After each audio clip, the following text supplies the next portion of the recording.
Hi, this is Grandpa, and welcome to Grandpa's World. Tonight we're going to discuss, or at least tell you about the dancing plague.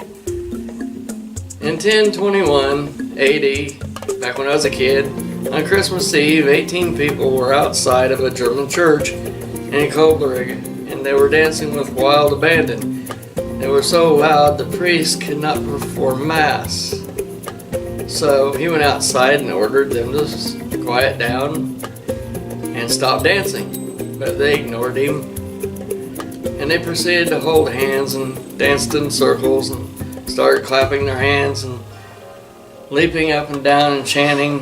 The priest got so upset he put a curse on them, told them to dance for the whole year.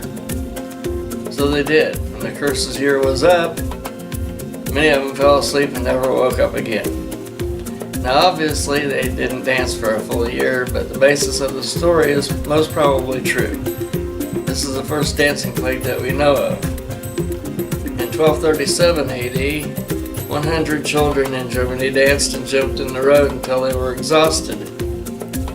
In 1278 AD, in Utrecht, Netherlands, 200 people danced on the Mazel Bridge. The bridge collapsed and killed everyone.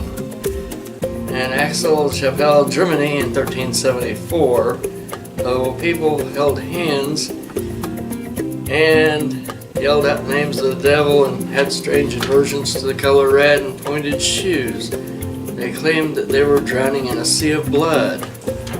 Until they fell to the ground, they groaned and cried out in pain. The most popular story is from the year 1518 in Strasbourg, France. A woman named Miss Trofu began to dance in the street by herself. Soon 400 people, mostly females, were dancing in the street with her. The doctors at the time prescribed more dancing, so the village opened up 2 town halls and constructed a stage and even hired musicians to play. They thought the people would stop dancing. Dancing continued for about a month without the people stopping to eat, drink, or sleep. The people started dying from heart attacks, strokes, and exhaustion.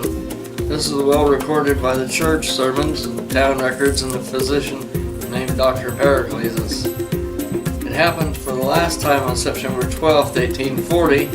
This time affected mostly young people. They took their dancing to the country, but this time no one died. These outbreaks represented a real and fascinating mystery. No one knows why these people danced themselves to death. It is said that 15 people died of every day. These people experienced physical exhaustion, pain, sore and swollen, lacerated feet. They screamed for help, begged for mercy, and foamed at the mouth. Every outbreak seems to have been along the Rhine and Moselle rivers. These cities were linked by waters with different climates and crops. There were accounts of people who were able to stop dancing.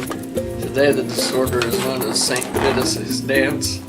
It is a disorder that affects people with rheumatic fever. Its victims suffer from uncontrollable movements of the arms, legs, and face. The people who have lived after the dancing plague lived with trembling limbs for the rest of their lives.